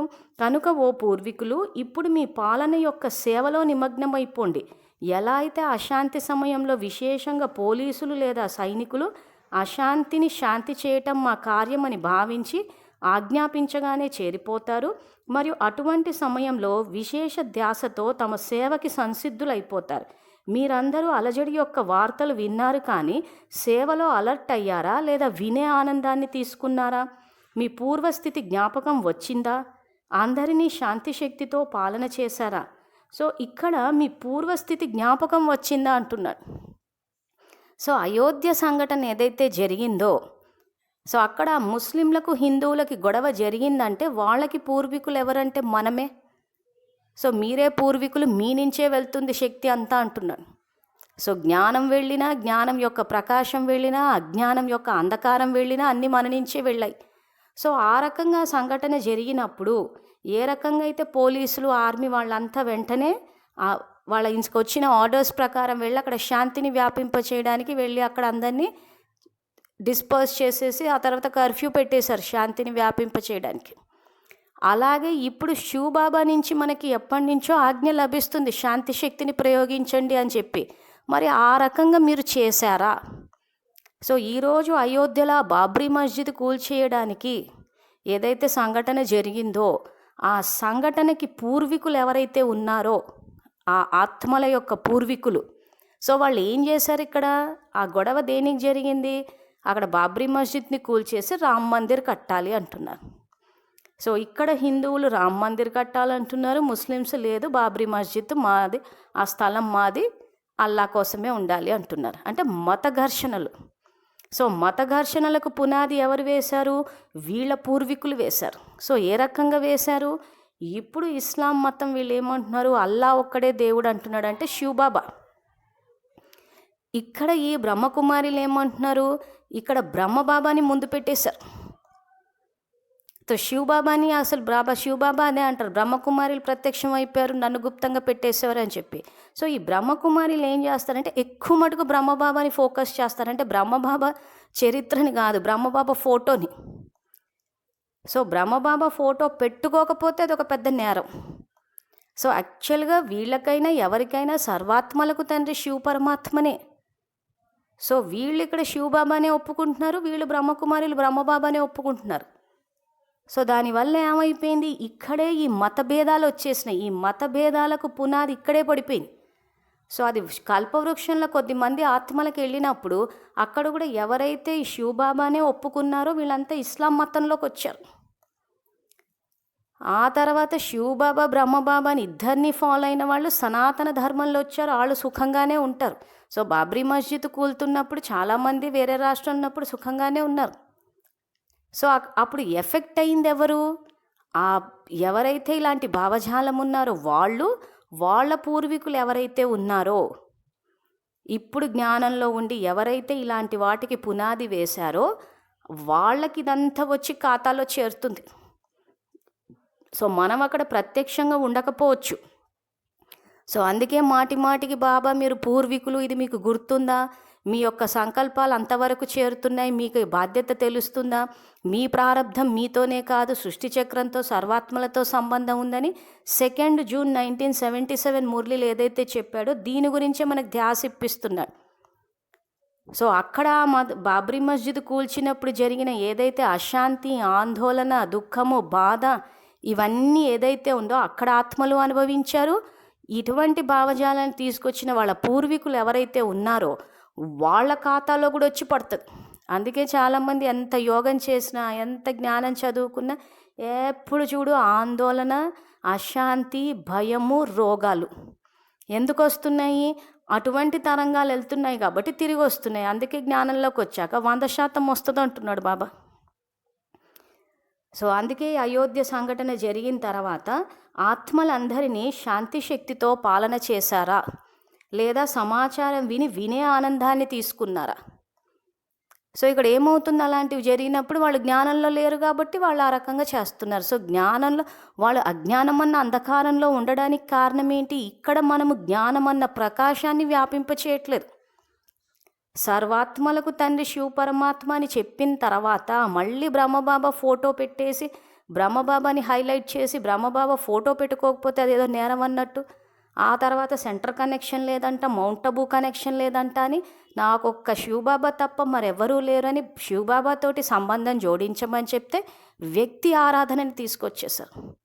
ఇటు బ్రహ్మబాబా, దాదీలు, దీదీలు, సెంటర్ కనెక్షన్, మౌంట్ అబూ అంటే మొత్తం స్థూలానికి తెచ్చేశారు. ఇటు వీళ్ళు ఒక అల్లా తప్పితే ఇంకెవరూ లేరు అంటారు. మీరు ఖురాన్ గనక చదివితే బహుదైవారాధకులు అన్న ఒక పదాన్ని వాడతారు ఖురాన్లో. బహుదైవారా అంటే అందరిని ఆరాధించడం. ఇక్కడ అసలు శివబాబా ఎటు వెళ్ళిపోయారో తెలియదు. ఇటు బ్రహ్మబాబా ఫోటో, ఆ తర్వాత పెద్ద పెద్ద దాదీలు దీదీలు ఫోటోలో వ్యక్తి ఆరాధనని తీసుకొచ్చారు. సో వాళ్ళు ఎలా చెప్తే అలా వినాలి, దాదీలు ఎలా చెప్తే అలా వినాలి, దీదీలు ఎలా చెప్తే అలా వినాలి. మరి శివబాబా చెప్పింది ఎప్పుడు వింటాము? సో ఇలా అందరినీ బహుదైవారాధన అన్నది ఇక్కడ స్టార్ట్ అయిపోయింది. అదే సంఘర్షణ ఇక్కడ వీళ్ళు ఆపోజ్ చేస్తున్నారు. సో ఎక్కడ ఇప్పుడు జరుగుతోంది, ఇప్పుడు ఈ బ్రహ్మ పార్టీ బ్రహ్మకుమారులు ఈ శంకర్ పార్టీ మధ్యలో సంఘర్షణనే ఇప్పుడు సృష్టి వృక్షంలో సర్మాత్మలకు వెళ్ళేసరికి అదేమైంది, మత ఘర్షణల కిందికి వచ్చేసింది. సో ఇక్కడ అయోధ్యలో జరిగింది హిందూ ముస్లింలకి. మళ్ళీ ఫారిన్ కంట్రీస్కి వెళ్ళి చూస్తే అక్కడ మళ్ళీ ముస్లిమ్స్ క్రిస్టియన్స్కి జరుగుతూ ఉంటుంది, మళ్ళీ యూదులకి క్రిస్టియన్స్కి అట్లా రకరకాలుగా మత ఘర్షణలు జరిగిపోతూ ఉంటాయి. సో ఇటు మళ్ళీ ఈజిప్ట్ వైపుకి వచ్చేసామంటే ఇటు యూదులు మళ్ళీ క్రిస్టియన్స్ వీళ్ళకి జరిగిపోతుంది, మళ్ళీ ముస్లిమ్స్కి ఒక కాంబినేషన్లో గొడవలు పడిపోతూ ఉంటారు అందరు. సో అందరూ ఒక తండ్రి పిల్లలమని సోదర భావంతో గనక ఉంటే ఈ సమస్య రాదు. సో అందుకే పరమాత్మ అవతరించి అన్ని ధర్మాలని సమాప్తి చేసి ఏకధర్మ స్థాపన చేస్తాడు. అందుకే సత్య త్రేత ద్వాపర ఆల్మోస్ట్ కలియుగం వరకు కూడా ఈ గొడవలు అంటూ ఉండనే ఉండవు. మత ఘర్షణలు అన్నది మతం అని ఎప్పుడు వచ్చింది, 15వ శతాబ్దంలో బాబర్ ఇండియాకు వచ్చిన తర్వాత అప్పుడు స్లోగా, ఆ తర్వాత బ్రిటిషర్స్ వచ్చారు, అప్పుడు స్లోగా స్టార్ట్ అయింది. అంటే అంతవరకు ప్రపంచం బాగానే ఉంది. ఆ తర్వాత ఈ జీజస్ ప్రవక్తలు వీళ్ళు ఎవ్వరు కూడా భారతదేశంలో ఈ అవంతి కోసల మగధ ఈ రాజ్యాల్లోకి రాలేదు. ఎందుకు? ఆ ధర్మం తెలిసిన ఆత్మలే ఉన్నారు కాబట్టి. సో ఇప్పుడు ఎవరైతే ఈ రకంగా పాలన చేయకుండా ఈ రకమైన హద్దు యొక్క భావజాలాన్ని పెట్టేసుకుని చేశారో అంతా ఇతర ధర్మాల్లోకి వెళ్ళిపోతారు. సో అక్కడ సతోప్రధాన ప్రజలు ఉండరు. ఆ తర్వాత ప్రకృతి అంటే ద్వాపరం వచ్చేసరికి రజో అనుకుందాం. సో అక్కడ ఏ ప్రాప్తులు ఉండవు. ఇప్పుడు ఎలా అయితే కూర్చుని అలా మురళి వినాలి అని చెప్పి ఒక పౌట వినేసి ఊరుకుంటారు, అక్కడ కూడా ధర్మపితలు వచ్చి మళ్ళీ ధర్మాన్ని బోధిస్తుంటే వింటూ ఉంటారు. ఆ తర్వాత వాళ్ళు ఏదో బన్నులు ఇస్తే ఆ బన్నులు తింటూ ఉంటారు. సో ఆ ప్రకృతి చూస్తే విపరీత దిశలో ఉంటుంది. సో అలా గడిపేస్తూ ఉంటారు జీవితాలు. ఇవన్నీ చూస్తేనే అంతిమంలో బాబా చెప్పేది అప్పుడు ఏడుస్తారు మీరు అని చెప్పి. అందుకే ఏం చేయాలి? ఆది సనాతన దేవీ దేవత ధర్మంలో ఆ రాజ్య కుటుంబాల్లో పూజ్య సన్మానాలు ఇవి జరగాలంటే ఏం చెయ్యాలి?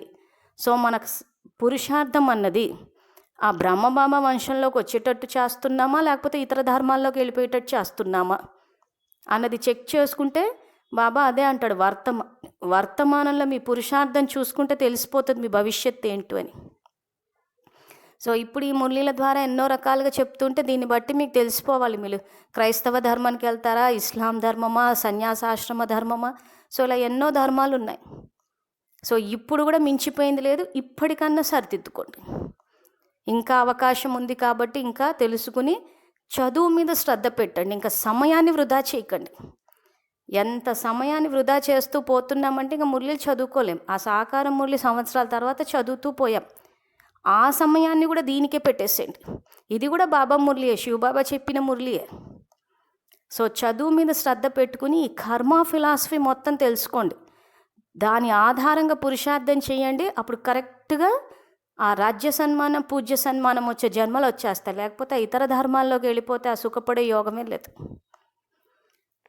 సో ఇంకొకటి బాబా ఇక్కడ అందుకే ఏమంటున్నారంటే, అలాంటి వార్తలు విన్నారు కానీ సేవలో అర్రట్ అయ్యారా, లేదా వినే ఆనందాన్ని తీసుకున్నారా, మీ పూర్వస్థితి జ్ఞాపకం వచ్చిందా, ఆత్మలందరినీ శాంతి శక్తితో పాలన చేశారా, లేదా అక్కడ అది జరిగింది లేదా ఇక్కడ ఇది జరిగింది అని ఆలోచిస్తూ ఉన్నారా? ఆ సమయంలో విశేషాత్మల సేవ చాలా అవసరం. మీ వృత్తి ద్వారా మనసా శక్తి ద్వారా విశేష సేవ చేశారా, లేదా విధిపూర్వకంగా స్మృతిలో ఉండటం సేవ చేయటం ఇదే చేశారా? సో విధిపూర్వకంగా స్మృతిలో ఉండటం సేవ చేయమైతే మన సొంత సేవలు అవే చేసుకుంటున్నామే, కానీ ఇలాంటివి తెలిసినప్పుడు ఆత్మలకు కూడా శక్తిని ఇవ్వాలంటే అవ్యక్త ఫరిష్తా రూపంలో, అంటే ఇప్పుడు ఈ బాబా చెప్పిన దాన్ని బట్టి ఆ సమయంలో ఏం చేసి ఉండాల్సిందంటే ఆ అయోధ్య ప్రాంతానికి ఫరిష్తా రూపంలో చేరిపోయి నాలోని శాంతి యొక్క దివ్య కిరణాలు ఈ అయోధ్య ప్రాంతం అంతా వ్యాపిస్తున్నాయి. ఆ తర్వాత అన్ని ధర్మాల వారు శివ పరమాత్మను తండ్రిగా అంగీకరించారు, శివ పరమాత్మతో సర్వ సంబంధాలు జోడించారన్న శుభకామన పెట్టాలి. తర్వాత అన్ని ధర్మాల వాళ్ళు ఐకమత్యంతో స్నేహంగా కలిసి ఉన్నారు. అవేవైతే మన సమర్థ సంకల్పాల ఖజానా గ్రూప్లో అయోధ్య గురించి వేస్తున్నామో ఆ సంకల్పాలు చేసి అక్కడ శక్తిని నింపాలి. ఇప్పుడు గనక మనం అందరము ఒక తండ్రి పిల్లలము అన్న సోదర భావనతోటి గనక ఉంటే ఈ అయోధ్య సంఘటన అన్నది జరిగి ఉండేది కాదు. అందుకే నిన్నటి మురళి గనక తీసుకుని చూస్తే అందులో బాబా మీ యొక్క దృష్టి, సోదర దృష్టి అన్నది సర్వాత్మలకు సోదర దృష్టిని స్మృతి ఇప్పిస్తుంది అంటాడు. దాన్ని నిన్న మనన చింతనలో 6వ పాయింట్ కింద కూడా పెట్టాం. సో ఇప్పుడు గనక ఆ రకంగా మనం సోదర భావంతో ఉంటే ఇలాంటి ఎన్నో మత ఘర్షణలు, ఈ అయోధ్య లాంటి సంఘటనలు ఆపొచ్చు.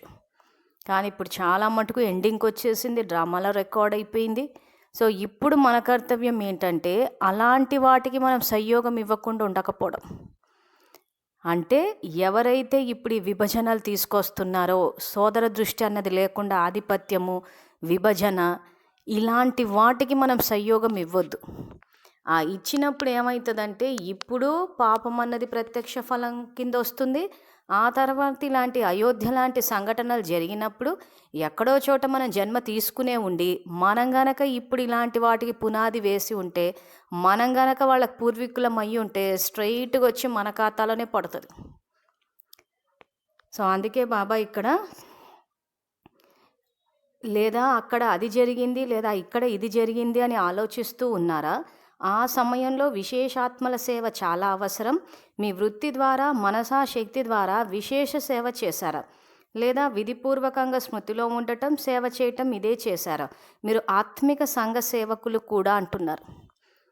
సమాజానికి సేవ చేయాలి అంటారు. సంఘ సంస్కర్తలై ఇలాంటి తప్పుడు ప్రాక్టీస్ ఏవైతే సమాజంలో మనం ఒక సంఘటనగా కలిసి సంతోషంగా జీవించాల్సిన సమాజంలో ఈరోజు భిన్నత్వం వచ్చేసింది, మత ఘర్షణలు వచ్చాయి, సోదరభావం అన్నది పోయింది.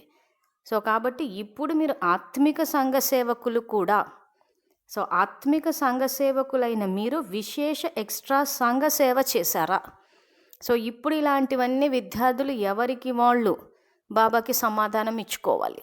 సర్వశ్రేష్ఠ భాష సంకల్పాల భాష అన్నాడు. సంకల్పాల స్థాయిలో బాబాకి సమాధానం ఇవ్వాలి.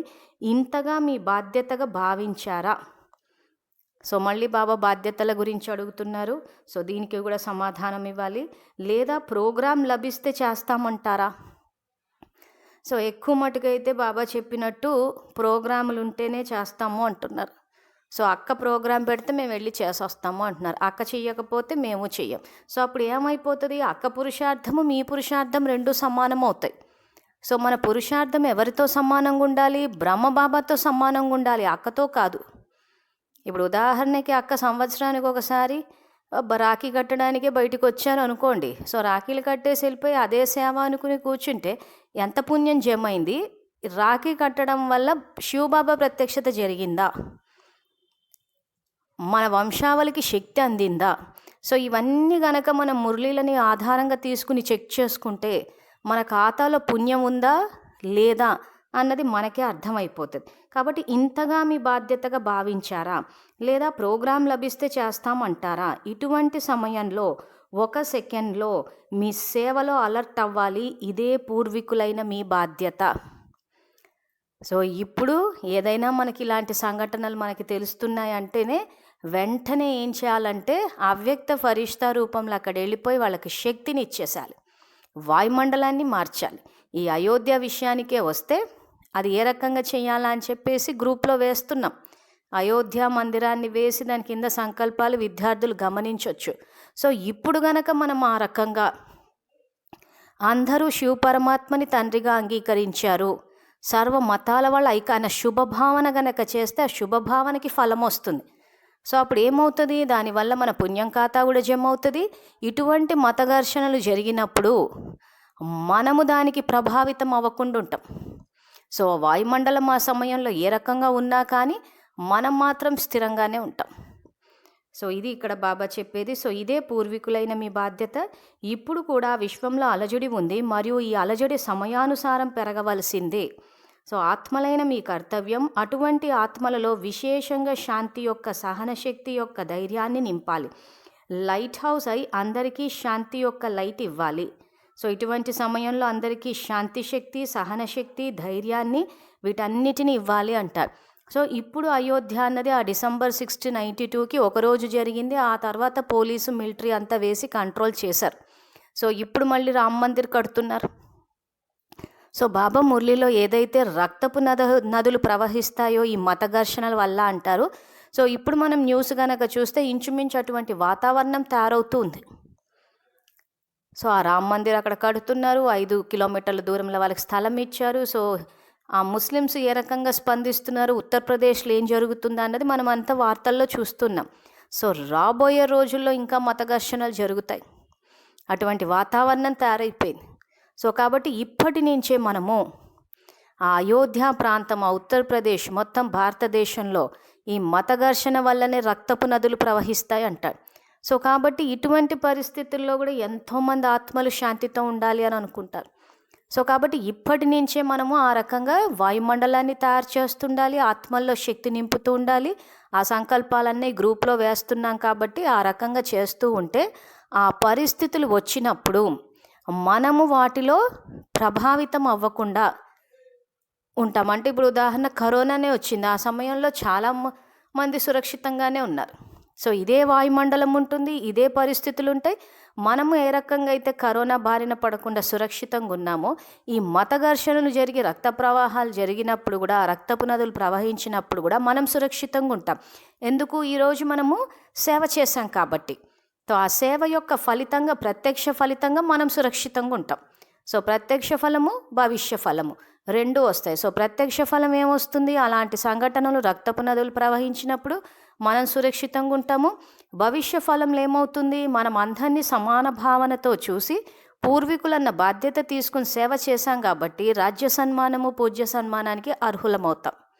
ఇది యాక్చువల్గా బాబా చెప్పే కర్మ ఫిలాసఫీ. కాబట్టి ఏమి చేయాలో అర్థమైందా? ఇప్పుడు మీ బాధ్యత లేదా కర్తవ్యం ఇంకా తీవ్ర వేగంతో పాలన చేయండి. దీని ద్వారా ఆత్మలకు ఆత్మిక శక్తి యొక్క మార్గం లభించాలి. సో ఆత్మిక శక్తి అన్నది వాళ్ళలో ఉన్నప్పుడు ఖచ్చితంగా శాంతితోటి వ్యవహరిస్తారు, ఇలాంటివన్నీ ఆగుతాయి. దుఃఖం యొక్క అగ్నిలో కాలిపోతున్న వారికి శీతల జలంతో నింపిన అనుభవం ఇవ్వాలి. సో అలా కాకుండా వాళ్ళు దుఃఖంతో రగిలిపోతుంటే మనం ఇంకా భయపెట్టేసి, లేదా అటు తిప్పి ఇటు తిప్పి బాబాకి బోగు పెట్టుకోవడం అంటే దానివల్ల పరిస్థితులు చక్కబడవు. మన ఆత్మని శక్తిశాలిగా చేసి, మన శక్తిశాలి ఆత్మ నుంచి వెళ్ళే తరంగాలు వంశావళిని శక్తిశాలిగా చేస్తేనే దుఃఖం పోతుంది. కానీ సర్వరోగ నివారణ కింద ప్రతిదానికి బాబాకి బోగు పెడితే మాత్రం సమస్య పరిష్కారం అవ్వదు. ఈ మురళీలో అంతా బాబా శక్తి ఇవ్వమని చెప్పారే కానీ నాకు బోగు పెట్టండి సమస్య పరిష్కారం అయిపోతుందని ఈ మొత్తము మనం ఏదైతే ఇప్పటికీ 6వ భాగంలోకి వచ్చాం. ఎక్కడైనా బాబా అలా చెప్పాడా? సమస్య పరిష్కారానికి నాకు బోగు పెట్టండి అని ఎక్కడా చెప్పట్లేదు. బాధ్యత తీసుకోండి, శక్తిని ఇవ్వండి అనే చెప్తున్నాడు. సో కాబట్టి విద్యార్థులు ఇప్పటికైనా జ్ఞాన నేత్రాన్ని ఓపెన్ చేసుకుని తెరుచుకుని చూస్తే సబ్జెక్టు కరెక్ట్గా అర్థమవుతుంది. సో కాబట్టి దుఃఖం యొక్క అగ్నిలో కాలిపోతున్న వారికి శీతల జలంతో నింపిన అనుభవం ఇవ్వాలి. ఈ కర్తవ్యాన్ని నెరవేర్చగలరా? సో మళ్ళీ విద్యార్థులు బాబాకి సమాధానం ఇచ్చుకోవాలి. దూరం నుండి కూడా చేయగలుగుతున్నారా, లేదా ఎదురుగా వచ్చినప్పుడే చేస్తారా? చేస్తున్నారు, కానీ ఇప్పుడు ఎలా అయితే అలజడి వేగం పెరుగుతుందో అదే విధంగా మీ సేవ కూడా ఇంకా పెరగాలి. సో మత ఘర్షణల కోసమని వాయుమండలం ఎంత తీవ్రంగా అక్కడ తయారవుతుందో అంతే తీవ్రంగా మన సేవ కూడా అంతే తీవ్రతతోటి మనం కూడా ఉత్తరప్రదేశ్లో అయోధ్యలో అక్కడ కూడా వాయుమండలం తయారు చేయాలి. ఆ తర్వాత ఈ ముస్లింలకి, ఈ శ్రీరామ్ సేనలు, ఈ ధర్మరక్షా సమితి వీళ్ళందరికీ కూడా స్థితిని పెంచాలి. వీళ్ళంతా శివ పరమాత్మని తండ్రిగా అంగీకరించాలని చెప్పిన శుభకామన చేస్తే శుభకామనకు ఫలం వస్తుంది. సో పూర్వీకుల పాలన ఏమిటో అర్థమైందా? పూర్వీకులే కానీ పాలన చేయటం లేదు అని అనకూడదు. పూర్వీకుల పనే పాలన ద్వారా శక్తి ఇవ్వటం. సో ఇదే బాబా మళ్ళీ మన కర్తవ్యాన్ని తెలియజేస్తున్నారు. శ్రేష్ఠ శక్తిశాలి స్థితి ద్వారా పరిస్థితిని దాటే శక్తిని అనుభవం చేయించండి. సో మనం శక్తి ఇస్తున్నప్పుడు ఏమవుతుందంటే స్వతహాగానే వాళ్ళు ఇలాంటి పరిస్థితులను దాటుతూ ఉంటారు. సో అందరూ ఎక్కువ మటుకు శాంతితోటే జీవించాలని ఉంటారు. ఎవరు ఈ రకంగా మత ఘర్షణల్లో ఇన్వాల్వ్ అయిదామని అనుకోరు. సో అటువంటి వారు అటువంటి సమయంలో బాబా వైపే చూస్తారు, ఆ భగవంతుడు వచ్చి కాపాడాలి అని చెప్పి. కానీ అలాంటి మత ఘర్షణలకు పునాది వేసింది మనమే కాబట్టి మననే దాన్ని సరిదిద్దాలంటారు. దానికి కావాల్సిన జ్ఞానం యొక్క ప్రకాశము, శక్తి యొక్క ప్రకాశం రెండు బాబా నుంచి వస్తాయి. సో మనం శక్తి నింపినప్పుడు, శుభకామనలు చేసినప్పుడు బాబా సహయోగం ఉంటుంది కాబట్టి అక్కడ సఫలత వస్తుంది. సో నలువైపులా ఉన్న ఆదిదేవ్ బ్రహ్మకి సహాయకారులైన ఆది ఆత్మలకు, సర్వాత్మలకు పునాది అయిన పూర్వీకులకు, సదా సర్వాత్మల పట్ల బేహద్ సేవ యొక్క శ్రేష్ఠ వృత్తి ఉంచుకునే ఆత్మలకు, ఆత్మిక సోషల్ సేవాధారి ఆత్మలందరికీ బాబ్దాదా యొక్క ప్రియస్మృతులు మరియు నమస్తే. సో ఈ మురళిలో మనన చింతన చేయడానికి సంకల్పాలు ఏవైతున్నాయో ఇంచుమించు మనం 5వ భాగం వరకు ఏవైతే రాసుకున్నామో అవే వస్తాయి. అలా కాకుండా కూడా విద్యార్థులు ఈసారి నేను సంకల్పాలు చెప్పటం లేదు కాబట్టి మీరు కొంత స్టడీ చేసి ఈ 5 భాగాల్లో ఏవైతే సంకల్పాలు వేశామో చెప్పామో వాటిని ఆధారంగా తీసుకుని ఈ మురళిలో మీరు మనన చింతన చేయడానికి, దృష్టిని మార్చడానికి. మనన చింతన దేనికి చేస్తున్నాం? మన దృష్టి మార్చడానికి. ఒకప్పుడు మనకు బాధ్యత లేదనుకున్నాం, ఇప్పుడు నేను బాధ్యతాధారిని, పూర్వజ పూజ్య ఆత్మను అని దృష్టి మారుస్తాం. ఒకప్పుడు హద్దు యొక్క పాలన చేశాం, సో ఇప్పుడు దృష్టి ఏమని మారుస్తాము? నేను సర్వ ఆత్మలకు పాలన చేసే పూజ్య స్వరూపాన్ని అని ఈ రకంగా మనము సంకల్పాలని, శుద్ధ సంకల్పాల భోజన ఆత్మకిచ్చి శక్తిశాలిగా చేసి దృష్టిని మార్చాలి. సో కాబట్టి ఇందులో మనన చింతనకు నేను చెప్పట్లేదు. విద్యార్థులు ఇప్పుడు మీకు అర్థమైంది కాబట్టి మీరు ఇంతకన్నా ముందు 5 మురళీల సంకల్పాలు దీన్ని ఆధారంగా తీసుకుని మీ సొంతగా రాసే ప్రయత్నం చెయ్యండి.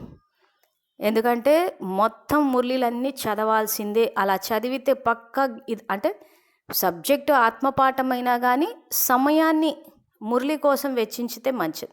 సో అందులో ఉన్న జ్ఞానరత్నాలు, సో మొత్తము బుద్ధిని జ్ఞానరత్నాలతోటి నింపుకుంటే ఎంత సంపన్నం కావాలో అంత అవుతాం.